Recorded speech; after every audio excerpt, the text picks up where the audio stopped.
Louvado seja nosso Senhor Jesus Cristo.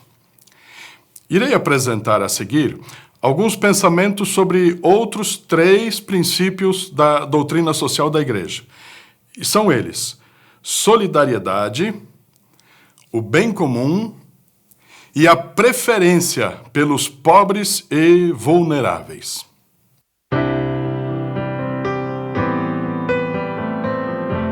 A palavra solidariedade, ela vem do latim solidum. Eles utilizavam essa palavra para dizer o seguinte: quando uma pessoa tem um problema, todos se envolvem para encontrar uma solução. Ou, quando alguém tem uma dívida, todos se unem para pagar essa dívida. Este princípio, ele não é novo na doutrina social da Igreja. Na Igreja, o uso da expressão caridade social, ela foi substituída pelo uso da expressão solidariedade. O santo, o Papa João Paulo II, ele foi o grande propagador deste pensamento em suas encíclicas. De modo especial, na encíclica Solicitudo Rei Socialis, onde a solidariedade é o fio condutor. A Igreja tenta recuperar este conceito de solidariedade, onde um é responsável pelo outro. Ou, mais ainda, um país é responsável pelo outro. Cria esta interdependência. Nesta encíclica de João Paulo II, ele define o que é solidariedade. Diz assim: solidariedade é a determinação firme e perseverante de se empenhar pelo bem comum, ou seja, pelo bem de todos e de cada um, porque todos nós somos verdadeiramente responsáveis por todos. O Papa Francisco, ele também fala sobre solidariedade.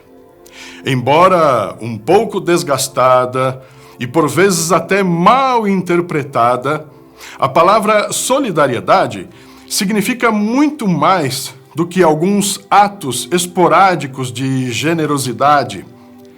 Supõe a criação de uma nova mentalidade que pense em termos de comunidade, de prioridade da vida de todos sobre a apropriação dos bens por parte de alguns.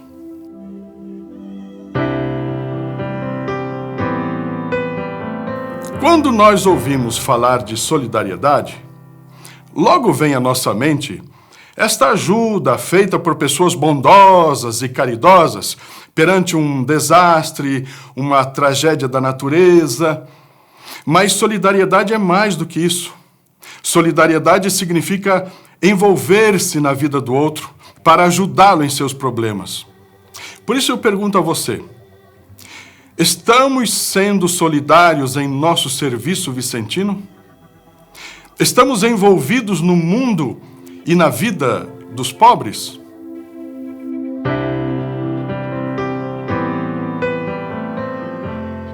Os gregos, eles não utilizavam a expressão bem comum, mas eles tinham uma grande preocupação pela coletividade. O bem individual, ele resultava no bem da cidade. Na tradição clássica, o desejo do cidadão era fazer parte de uma cidade bem governada, em vista do bem de todos. Numa situação assim, o bem próprio e o bem comum coincidem. Na tradição cristã, o bem comum está acima do Estado. O bem comum tem a sua origem em Deus, que é o bem para todo o universo. Já na doutrina social, seguem 2 linhas de pensamento. A primeira: o conjunto de condições sociais que favoreçam o desenvolvimento da pessoa. Na Constituição Pastoral Gaudium et Spes, nós lemos o seguinte: o bem comum ele compreende o conjunto das condições de vida social que permitem aos indivíduos, famílias e associações alcançar mais plena e facilmente a própria perfeição. Uma segunda linha de pensamento, ela está ligada aos direitos humanos. Na encíclica Centésimos Annus, nós encontramos a seguinte citação: implica sua avaliação e composição feita com base numa equilibrada hierarquia de valores e, em última análise, numa correta compreensão da dignidade e dos direitos da pessoa.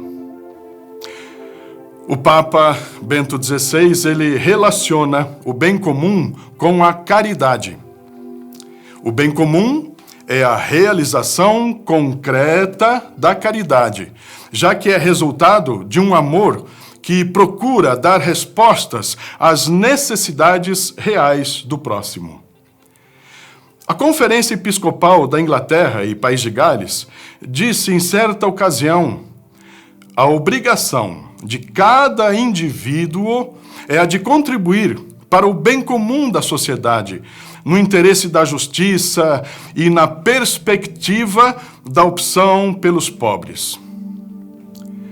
O Papa Francisco, ele relaciona bem comum com a paz social.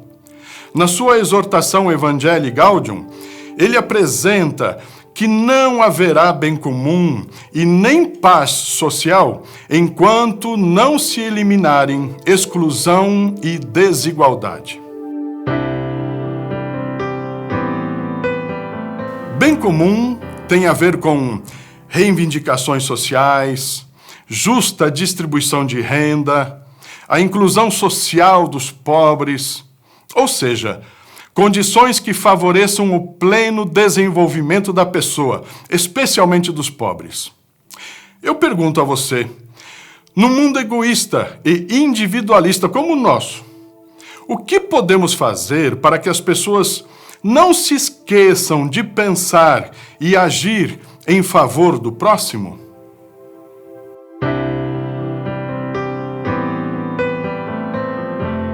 O conceito opção pelos pobres coloca a igreja ao lado dos pobres.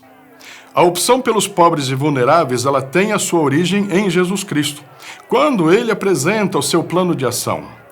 O Senhor me enviou para evangelizar os pobres. A igreja latino-americana, ela declara sua opção preferencial pelos mais pobres e vulneráveis deste mundo em Medellín, em 1968, reafirmando em Puebla, em 1979 e em Aparecida, em 2007. No documento de Aparecida, encontramos: a opção preferencial pelos pobres marca a fisionomia da nossa igreja, pois Deus se fez pobre por nós, para nos enriquecer com a sua pobreza. Assim, nós somos chamados a contemplar nos rostos sofredores o rosto de Cristo que nos chama a servi-los neles.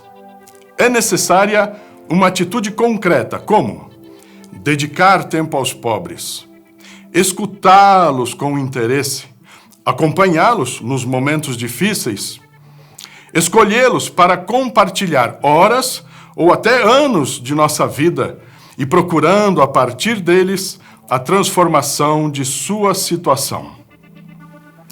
A opção pelos pobres deve conduzir-nos à amizade com os pobres.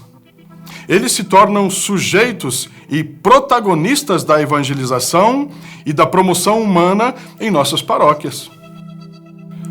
Os pobres, eles têm que ser também sujeitos e atores de uma nova ordem política, econômica, social e ecológica. Nessa linha, Aparecida nos desafia.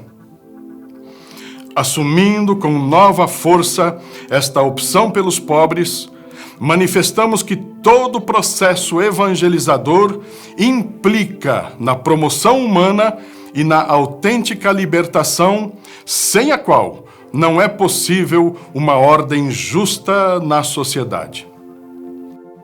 O Papa Francisco, ele sempre demonstrou seu desejo por uma igreja pobre para os pobres e que devemos nos deixar evangelizar por eles. Ele afirma que os pobres são uma categoria teológica e não simplesmente sociológica ou cultural. Ele, em sua exortação apostólica Evangelii Gaudium, dedicou uma parte expressiva ao tema da inclusão social dos pobres. Ele não se cansa em falar em defesa dos pobres deste mundo, mostrando assim que esta opção pelos pobres e vulneráveis continua viva e atuante. Onde você mora e atua como cristão e vicentino? Em quais situações você pode dizer que a igreja tem feito a opção pelos pobres e vulneráveis e tem colocado em prática o ensinamento de Jesus Cristo?